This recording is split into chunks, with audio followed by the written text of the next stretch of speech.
месечно добиваме 8.000 денари како мобилност и добиваме 5.000 нега од друго лице. Меѓутоа, тие средства не се доволни за да може да се помине месецот онака како што треба, барем од страна за тоа што се неизините потреби, за лекарства, за тоа што не пиеме лекови кои што одат на позитивна листа.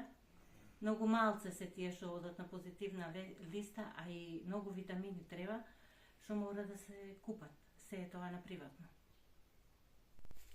Бараме да се зголеми додатокот што го даваат. Бараме од институциите да се заангажираат за добивање на опрема за физикална терапија и колички и некои други помагала што се потребни, ама да не доплаќаме, затоа што доплаќањето е пак големо. А тие средства не се некои што можат да се најдат лесно.